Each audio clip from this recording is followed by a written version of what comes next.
आइए आप लोगों का फिर से एक बार हमारे इस चैनल कैरियर प्लान क्लासेस में स्वागत है, वेलकम है। और आप लोगों ने बहुत साथ दिया, हमारा बहुत प्यार दिया पहले वीडियो को, तो उम्मीद करेंगे कि ये प्यार और ये दुलार, ये साथ आप लोग आगे भी देते रहेंगे। और उसी के बदौलत हम आपको बहुत ही स्टैंडर्ड पढ़ाई, मतलब ऐसा नहीं कि आप नंबर के लिए पढ़ें, मतलब लाइफ में if you want to be a successful person, that type of study I will give you continuously. लगातार मैं आपको उस तरह का पढ़ाई दूंगा जिससे कि आप अपने ज़िंदगी में एक सफल इंसान बनो। ठीक है, ये नहीं सोचना है किसके पास पैसा है, कौन अमीर है कौन गरीब है, क्योंकि ये जो ज्ञान होती है, नॉलेज होती है, ये अमीर और गरीबी देख करके नहीं आती। बस आपकी मेहनत, आपकी लगन ही आपको सक्सेसफुल, सफल इंसान बनाती है। ठीक है, हम पहला वीडियो जो आप लोगों को बताए थे उसमें 1.1 के बारे में कैसे एचसीएफ निकालते हैं यूक्लिड मेथड से, उसमें हमने एक क्वेश्चन करवाया था। आज हम लोग एनसीईआरटी के क्वेश्चन को करेंगे, कुछ एक दो क्वेश्चन एक्स्ट्रा भी करेंगे जिससे कि आपका जो भी बचा खुचा डाउट है वो क्लियर हो जाए। ठीक है, चलिए आइए एनसीईआरटी का क्वेश्चन 1.1 का हम स्टार्ट करने जा रहे हैं, टाइप 1। ठीक है, उसमें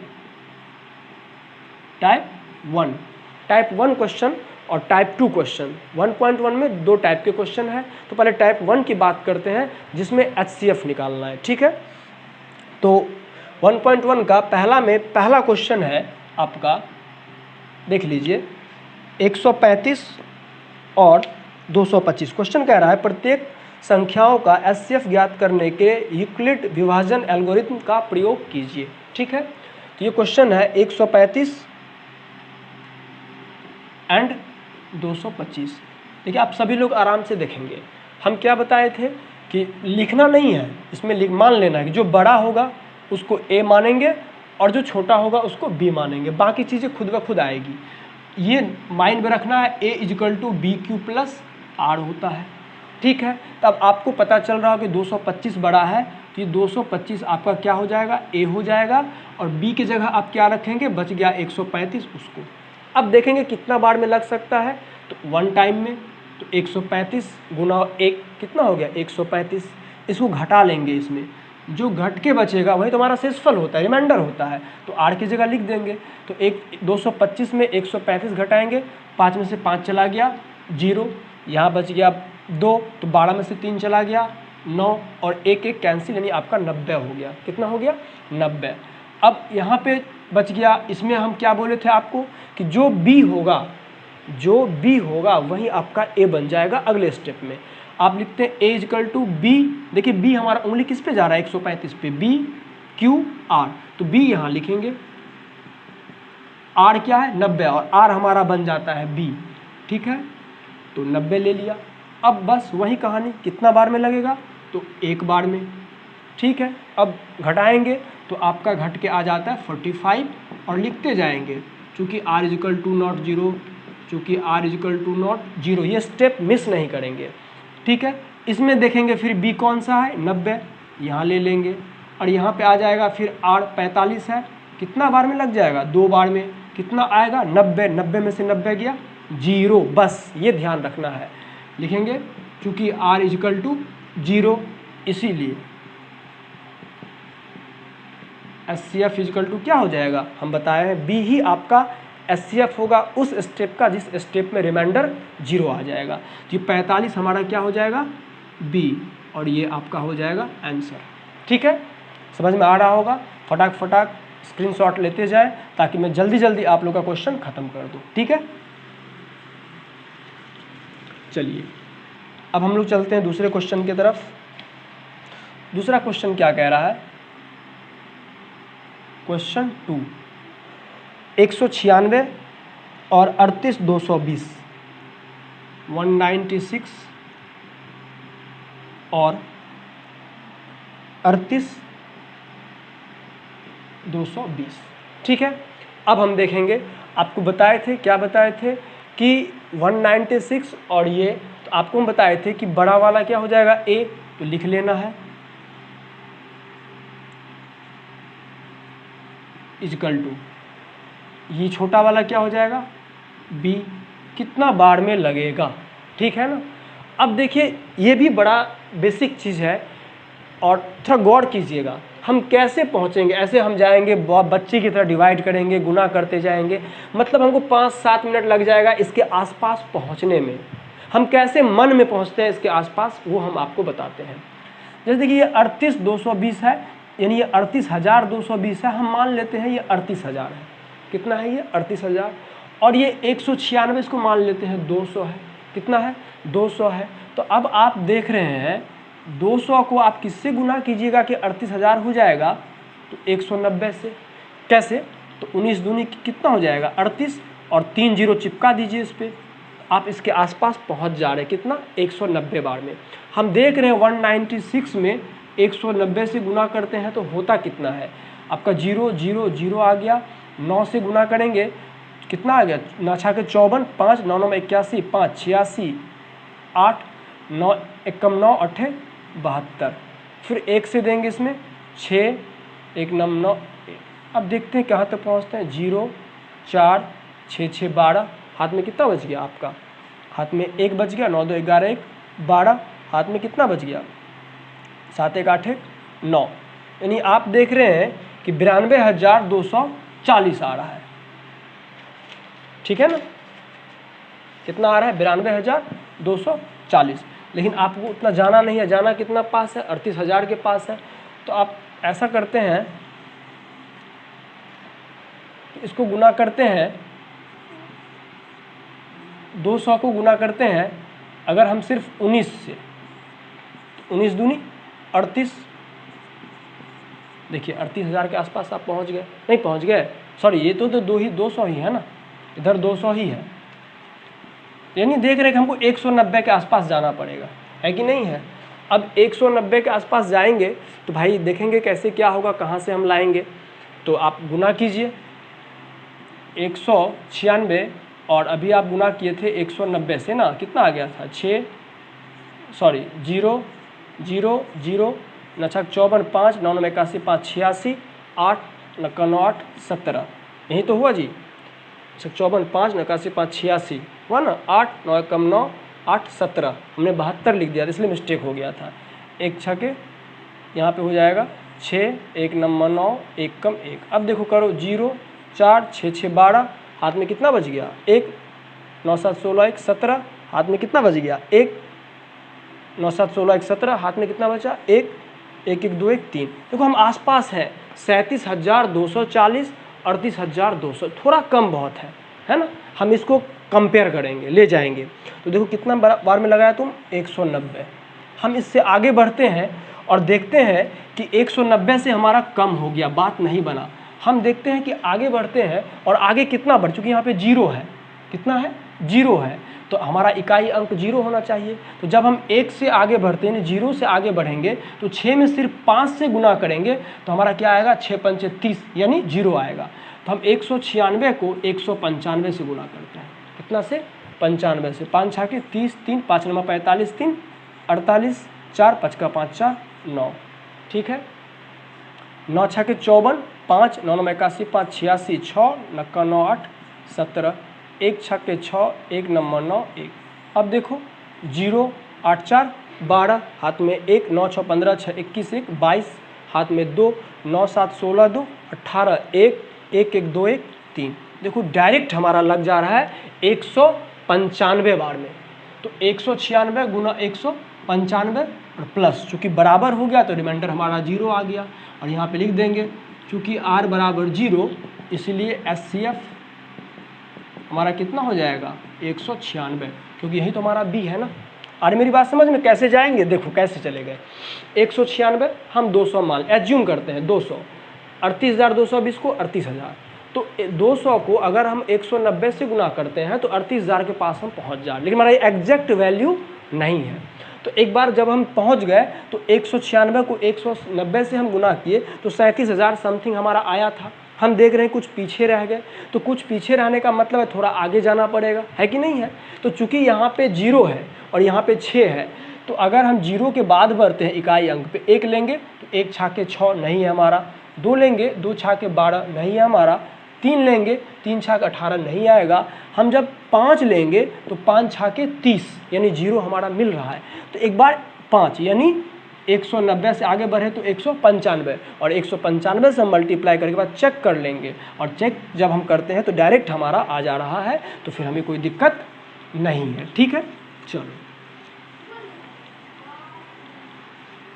अब हम इस क्वेश्चन के बारे में देखते हैं कि ये 867 और 255 का हम कैसे निकालेंगे। ठीक है, तो 867 बड़ा है तो ये हमारा क्या हो जाएगा, ए हो जाएगा। तो लिखेंगे ए बराबर क्या होता है, B Q plus R, B की जगह हमारा 255 है, और देखें कितना बार में लग सकता है।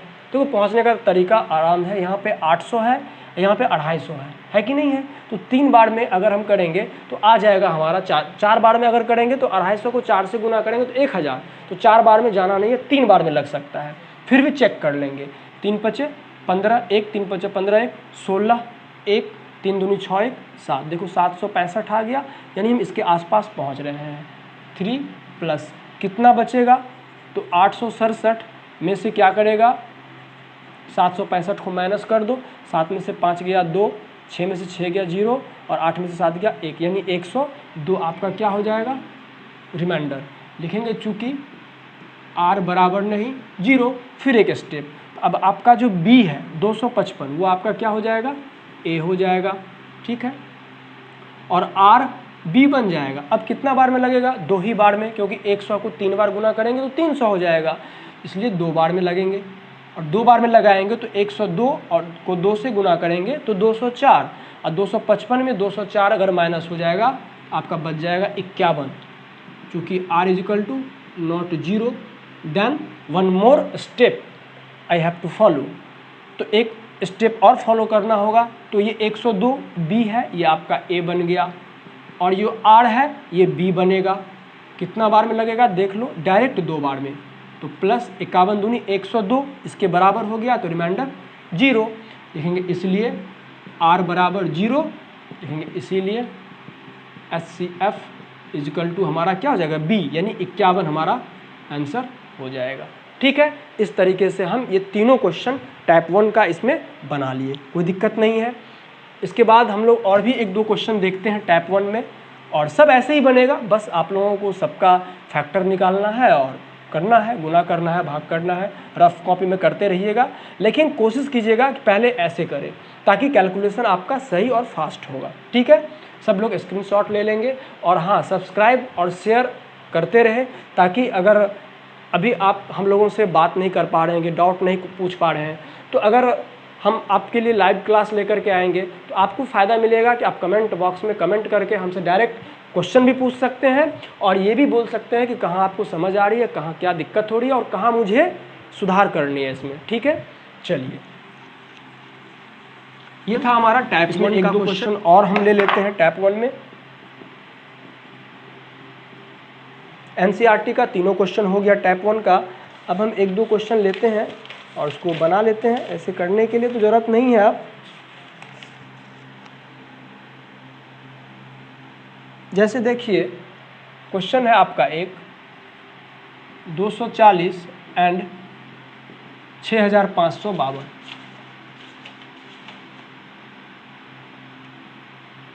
ठीक है, इसका निकालना है। अब आप लोग बहुत एक्सपर्ट हो गए होंगे।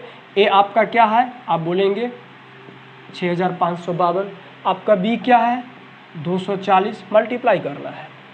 देखिए यहाँ पे 6500 है, यहाँ पे 250 है। कितना बार में जाएगा, आप नॉर्मली सोचिएगा तो 28 दूना 5600 हो जाता है। 23 दूनी आपको 3 दूनी 6000, इधर 50 बचा हुआ है, तो 50 रुपये अगर 30 नोट आपके पास तो 1500, तो ये हो जाएगा 7500, डायरेक्ट बड़ा हो जाएगा। हम कम में चलेंगे, 30 से कम में चलेंगे। 28 दूनी 56 और 28 50, फिर 1400, यानी 7000 के आसपास पहुंच जाएंगे। तो 28 से नहीं जा कर के हम 27 से एक बार गुना करते हैं, कितना करीब हम पहुंचते हैं ये चेक करना पड़ेगा। 7 0 0, 7 चौके 28, 8 में बच गया 2, 7 दूनी 14, 2 16, 2 0 0, 2 चौके 8, 2 दूनी 4, यानी 0 8 8 6 14, हाथ रही 1, 4 1 5 1 6, 6480। अब अगर इसमें हम और एक बार 240 लगा देंगे, 0 8 4 12, हाथ में बच गया 1, 4 2 6 1 7, 6720 ज़्यादा आ जाएगा, यानी 1 240 इसमें और नहीं आ सकता, यानी इसको हम 27 बार में ही लगाएंगे। ठीक है। आप ये मत सोचिएगा कि ये हमको याद है मल्टीप्लिकेशन, हम इसके करीब पहुंचते हैं। ऐसे ही इसको 250 मान लेते हैं, इसको 6500 मान लेते हैं। अब कैसे पहुँचे, अगर हम इसको 2800 से गुना करते तो 200 गुना 2800, नहीं 200 का नोट है आपके पास 28 तो 5600 रुपया हो गया। फिर 50 का नोट है आपके पास 28 तो 1400 रुपया हो गया। 5600 1400 7000 हो गया। हम इससे आगे बढ़ जा रहे हैं, ये 28 हमारा काम नहीं किया, 27 में हमने चेक कर लिया। ठीक है, तुम्हारा आ गया 27 कर लिए तो प्लस कितना आ गया, गुना तो किए थे जी, 0 28 1680 6480 आया था। तो 6480 घटाएंगे 2, 15 में से 8 गया 7, यहाँ बच गया 4, 4 में से 4 गया 0, ये भी कटिए 72 बच गया। ठीक है, डायरेक्ट आपका सिर्फ कितना बचा 72। तो आपका चूँकि यहाँ पे लिख देंगे 72, और चूँकि r = नॉट 0 इसीलिए एक स्टेप और जाएंगे, आपका b क्या हो जाएगा a। ठीक है, और ये r क्या हो जाएगा आपका b और इंटू। अब कीजिए कितना बार में करेंगे, लग जाएगा 3 बार में।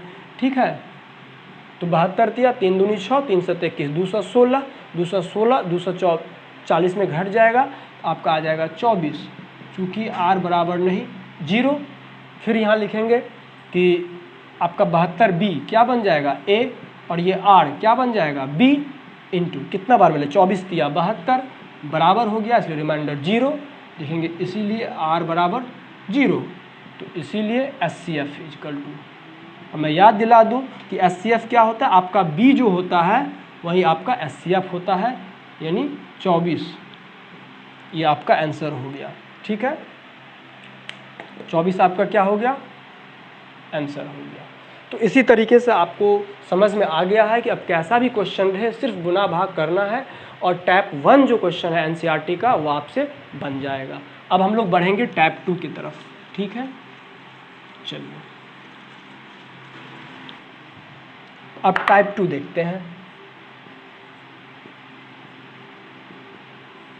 एक चीज़ मैं आपको बताना चाहूँगा, देखिए जब भी आप मैथमेटिक्स बनाइए तो उसमें कोशिश कीजिए कि आप पहले एग्जाम्पल में जो भी क्वेश्चन दिया हुआ हो, जितना भी हो, एग्जाम्पल क्वेश्चन जो है वो मोस्ट इम्पॉर्टेंट है। किससे, एक्सरसाइज के क्वेश्चन से, क्योंकि अगर आप उसको बना लेंगे, समझ लेंगे, खुद से डील कर लेंगे तो फिर एक्सरसाइज में आने के बाद आपको थोड़ी सी भी कठिनाई नहीं होगी, क्योंकि उस तरह के क्वेश्चन से आप पहले रूबरू हो चुके होंगे, आपको पता चल चुका होगा क्या दिक्कत आने वाली है और उसका सॉल्यूशन आपके पास मौजूद होगा। तो फिर आप एक्सरसाइज में क्वेश्चन को आराम से बना लेंगे। इसलिए आप सबों से रिक्वेस्ट है कि जब भी किसी भी एक्सरसाइज कोई भी चैप्टर का बनाए तो पहले एग्जाम्पल का क्वेश्चन बनाएं। ठीक है, अब जैसे देखिए आपके NCERT में बहुत कम क्वेश्चन दिया गया है, लेकिन हम बनाते हैं वैसे ही क्वेश्चन को हम सॉल्व करते हैं।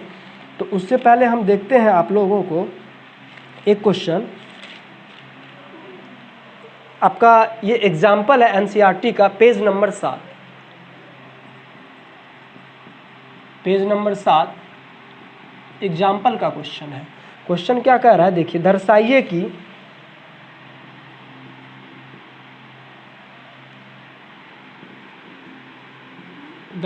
कि एक धनात्मक विषम पूर्णांक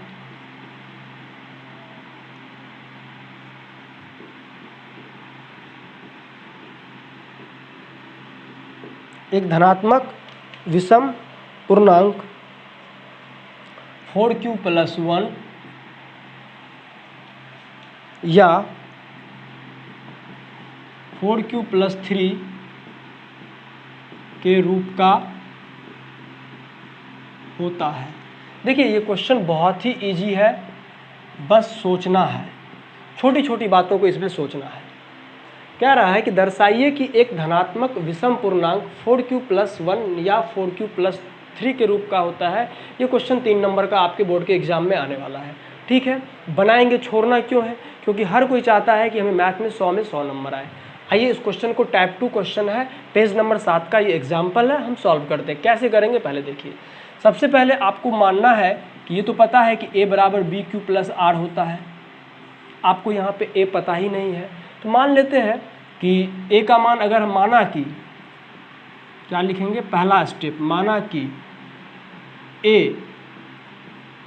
कोई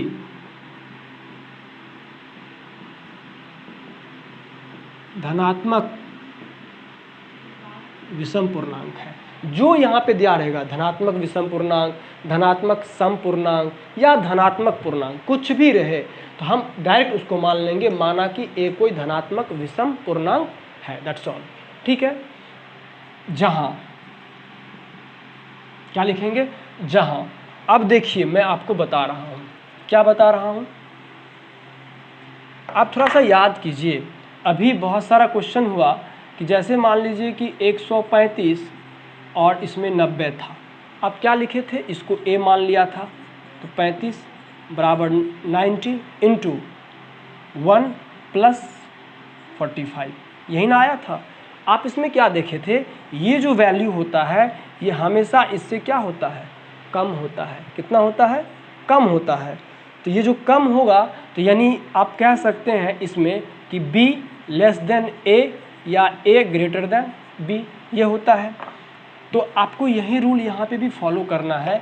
अगर a कोई धनात्मक पूर्णांक है तो उसका रूप कैसा होगा, यानी a बराबर क्या होगा 4q प्लस 1, या और a बराबर 4q प्लस 3। यही तो कह रहा है कि ये जो धनात्मक विषम पूर्णांक जिसको आपने a माना है, इसका रूप 4q प्लस 1 होगा या 4q प्लस 3 होगा। यानी आप देख रहे हैं यहाँ b के जगह क्या है, 4 है।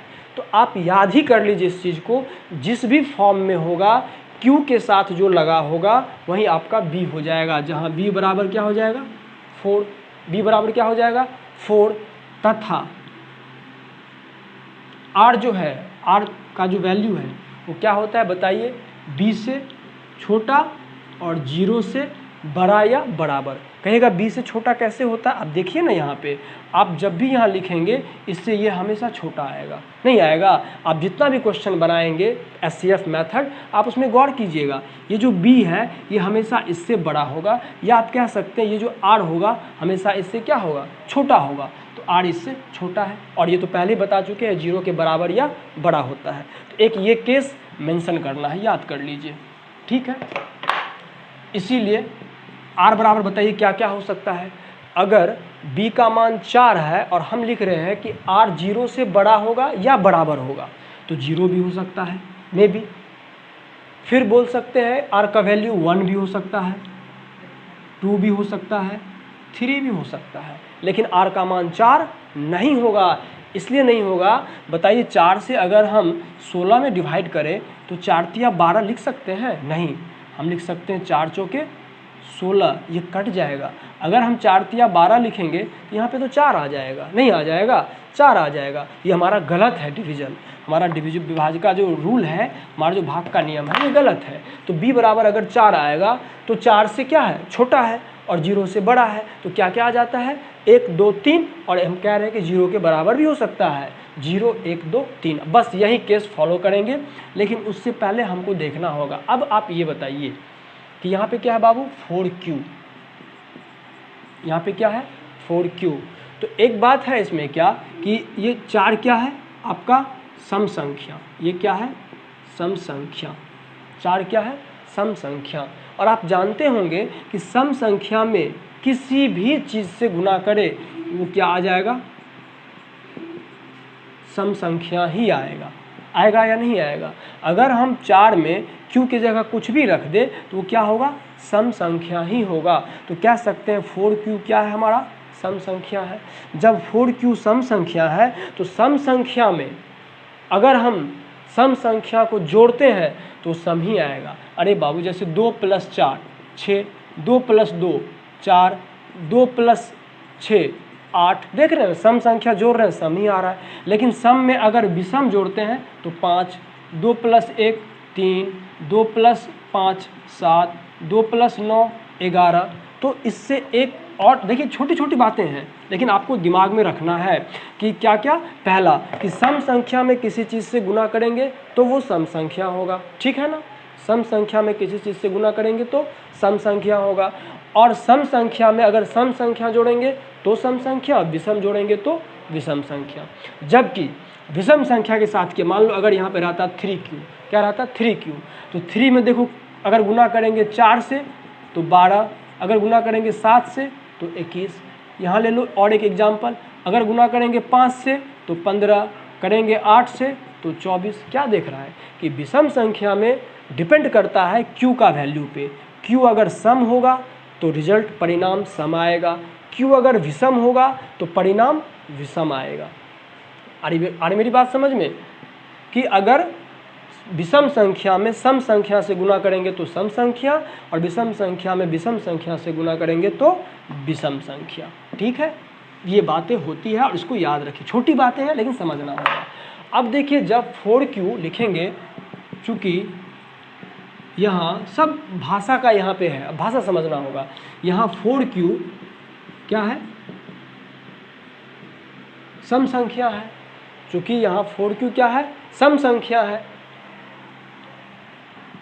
इसीलिए जब हमारा 4q सम संख्या है तो 4q plus 0, 4q plus 0, 4q plus 1 2 है कि नहीं है, क्या होगा, सम संख्या होगा, होगा ना, क्यों होगा, सम संख्या में 0 जोड़े सम संख्या, सम संख्या में 2 जोड़ेंगे सम संख्या। आपको निकालना क्या है, विषम संख्या, इसीलिए